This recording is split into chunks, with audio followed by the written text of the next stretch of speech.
The 2008 food crisis was a wake-up call for the world. It was also showing us that hunger was on the march. I put up this to just give an indication of that. This is the number of people that have been identified as being hungry in the world. You'll see the trends have been going up, and this is what happened in 2009. It rose quite dramatically. This was mainly due to price rises. This was due to a combination of events. Fuel price increase, fuel jumped to about $150 per barrel. The biofuel, a lot of crops were moving into biofuel production. There were changing consumption patterns. We found that in the major economies, or growing development economies, the people were changing in their consumption patterns and moving from grain consumption into meat consumption, for instance, in China. And as we know, meat absorbs a lot of grain. I think for 1 kilogram of meat, you need 3 kilograms of grain. So changes in taste were causing growing demand. There were also some export problems. Some countries that were traditionally exporters had poor harvest a couple of years running. I think even Australia was one of those, and that reduced the supply. So world stocks went down as well. The upshot was prices rose dramatically. We saw something like the rice prices were increased by about 300%, and as we know, the poorest people in the world are generally rice consumers, and so it had a massive impact on those people. So the upshot was that the numbers of hungry poor in the world rose by about 200 million. We were witness to this increase. We passed this terrible figure of there being 1 billion people in the world waking up every morning without enough food to eat. As you can see, from 2009, the situation has improved a little bit in this last year. We've made estimates. It's gone down to 925 million, according to FAO. However, that is only due mainly to improving economic conditions globally, the reduction in the fuel prices, and that's been the result. But overall, we're not happy with this. We find that in WFP, this is an unacceptable figure anyway. It's not a wake-up call for the organisation that I'm working with. We've already been contending with unacceptable levels of hunger. We've been referring, until that time, to this challenge as a silent tsunami. A whole lot of people have been suffering badly over this period, out of the range of the TV cameras.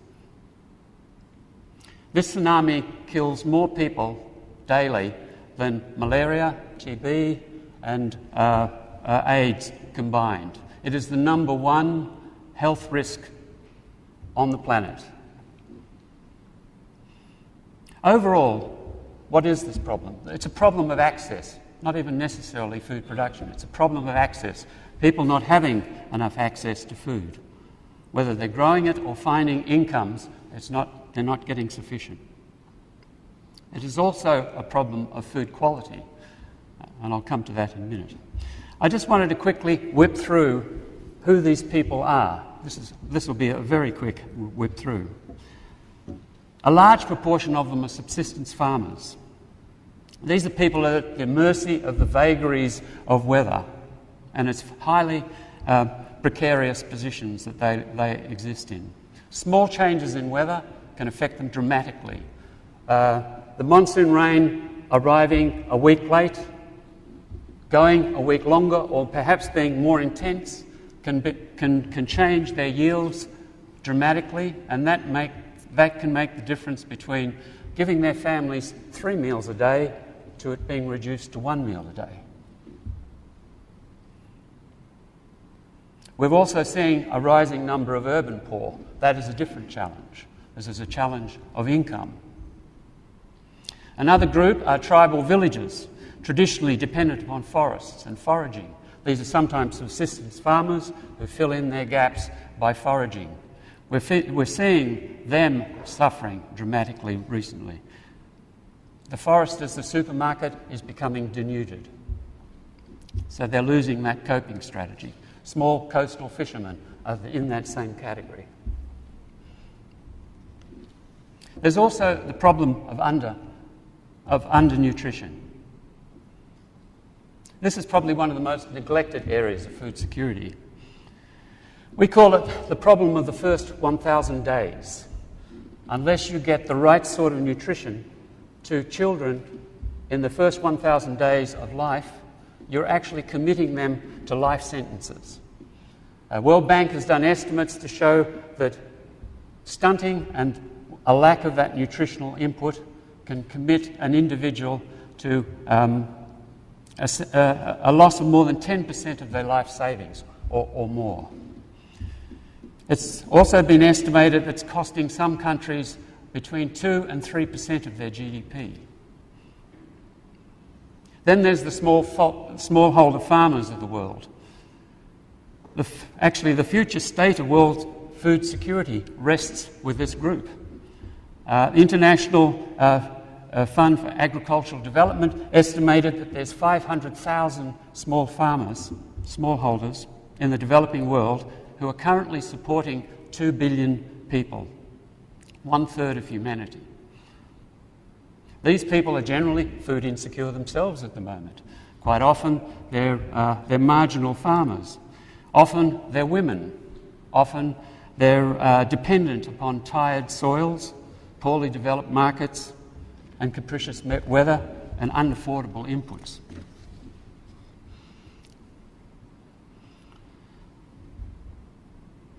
So these are the types of groups that we deal with at the moment and who make up the bulk of currently the most food vulnerable and the most vulnerable and food insecure around. These are people that have their margins, whose margins and critical limits, they have critical limits in handling risk. As I said, small changes in their situation can be quite life-threatening. Their choices are quite critical. How they make their choices can determine whether they're going to be able to keep their children in school, whether they're going to be able to have 3 meals or 1 meal. These are the sorts of choices these are faced with every day. This is currently the face of food security as we see it at the moment.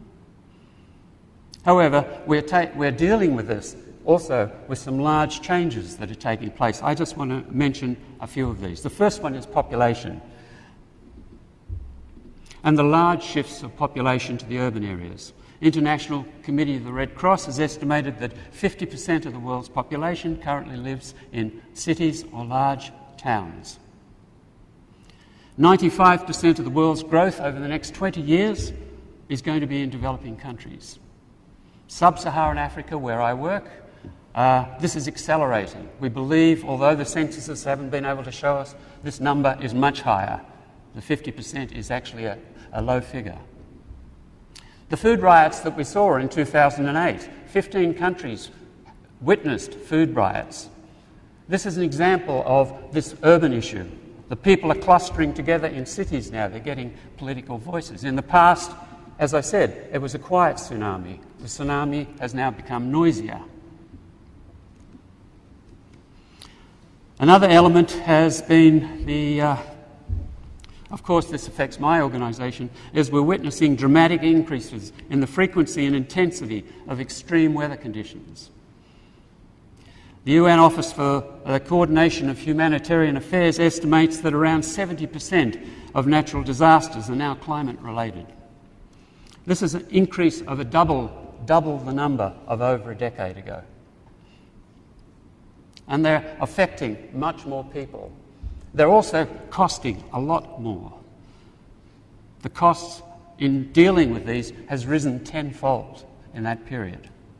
My own organisation, just 2 decades ago, 80% of our work was development, what we call development, much more productive. And 20% was dealing with emergencies. Today, around 90% of our work is responding to emergencies and shocks and following up in the rehabilitation and the reconstruction. We're trying to get people back onto their feet at that level. So this is the nature of the challenge in front of us.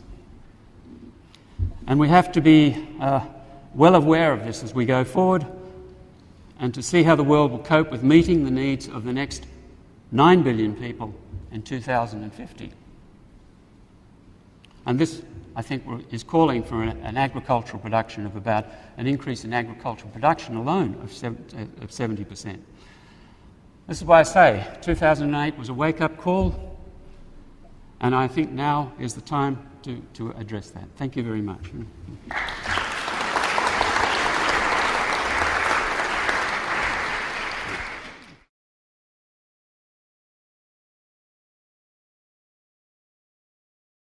I'm going to be talking tonight about the food issues and the perspectives from Australian farming.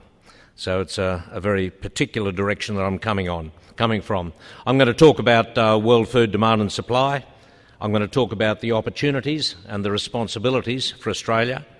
And I'm going to talk about the importance of good policy development. And I suppose if you look at it, never before have the global issues been so closely aligned with the issues facing Australia and our agricultural sector. Issues such as world population growth, the threat of resource depletion, and the rapidly emerging debates over resource allocation and food security. And as if that was not enough of a distraction, the global financial crisis changed our economic thinking forever. Consider the effect that it's had on economies, on currencies, on global trade, on commodity prices, and importantly, on the responses, the policy responses of sovereign governments. Are there any bankers here? I won't go there, but I'd like to talk about bankers too, perhaps in this context, but I won't. The world has become more protectionist. In 2008, we witnessed food queues and riots. Governments responded with export bans under the misguided objective of creating food security. What it does, of course, do is push down local prices, and farmers suffer, and they produce something different. These are indeed changing and challenging times. So how do we respond, and what can we do in Australia? I believe now's the time to drive a stake in the ground. Food production is important, and it's something we do very well in Australia. Agriculture may have slipped below the radar in recent years in Australia with the focus on mining, but agriculture's powered on through probably the worst drought on record and some of the biggest floods in memory. And we export 60% of what we produce, and we've actually been having to deal with a dollar that's gone from about 50 cents to 90. I don't know what it is today, but I think yesterday it was 96 cents. So a very uncompetitive international environment to be exporting into. Through chain, we generate something like $130 billion annually from Australian agriculture. This includes $36 billion in exports and 1.6 million jobs, over half of which are in the capital cities. 93% of our food is produced locally, it's competitively priced, and it's safe. And these are facts very often taken for granted by Australians. And what about the environment? Farmers occupy 65% of the continent. Our farmers are custodians of this land. They live there. They're working there for a sustainable future for their families. A vacant landscape is not the solution, and nor is punitive legislation. The answer on the environment is to engage with farmers in stewardship partnerships. So let me just go to the global picture, and Malcolm has scanned across this, so there may be some repetition. But if we look at the global picture and look at world food demand and supply, and then I'd like to focus on the role that Australian agriculture can play going forward. World population is growing, the figures are out there, 6+ billion people projected to rise to over 9 by 2050, 9 billion. Food demand is growing. The UN is targeting a 70% increase in world food demand by 2050, and world food demand will be doubling in our region. This is a big ask, particularly when you look at the increasing pressure on arable lands and water. Our cost of inputs in the region are rising. Research is stretched. We haven't got another green revolution just around the corner. Food stocks are low, and governments around the world are becoming more protectionist. At the same time, the nature of food demand in our region is changing. The International Monetary Fund anticipates stagnant growth of 0.5% in the old economies, but continuing growth of about 7.7% in non-OECD Asia. Economic growth in Asia is creating higher disposable incomes, and this is shifting consumer demand to a wider choice of fresh foods and increased proteins, including red meat and dairy products. This is good news for Australia. So let's look at the supply side. Where's this food going to come from? Farmlands around the world are shrinking, so the future growth lies with producing more food from less, and importantly, wasting less food in distribution. Farmlands, if we look at North America and Europe, they have capacity to increase production, but after decades of farm supports and interventions, they have little capacity or appetite to move too quickly. Ukraine and Russia can expand, but there are obviously structural issues, and as we've seen in the last 6 months, they are also prone to seasonal vicissitudes. Africa and Asia rely mainly on smallholder farming systems. These are the areas where population pressure on land and water are greatest, so in the absence of another green revolution, this presents a challenge. The future here lies in reduced wastage in the supply chain and developing and extending new and better research tools. All of this will require significantly increased investment plus structural reforms. It's not a shortage of money. Development assistance has grown fivefold over the last 30 years, but the percentage of ODA spent on agriculture has dropped from 17% to about 4%. This is a worrying figure given the long lead times in agricultural research. Sadly, the same story for research exists here in Australia. I'll come back to this. There's an opportunity for opening more agricultural lands in South America, particularly Brazil, but this will have environmental consequences. The fact is that most food is consumed where it's produced. Food waste is a problem everywhere, but particularly in developing countries through spoilage. And food doesn't move easily. It doesn't move easily to areas of need due to poor infrastructure and trade barriers. So there's a priority, therefore, to improve farming systems and to improve storage and distribution technologies, plus we need to tear down trade barriers that create distortions and restrict food movement. Now, in all of this, there are great opportunities and responsibilities for Australian agriculture. We're located in the Pacific Rim. It's a great address. We have real opportunities with the projected growth in Asia.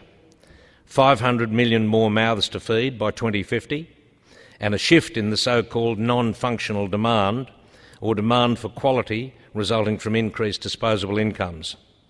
Our responsibility lies in the first, that's producing more food for more mouths.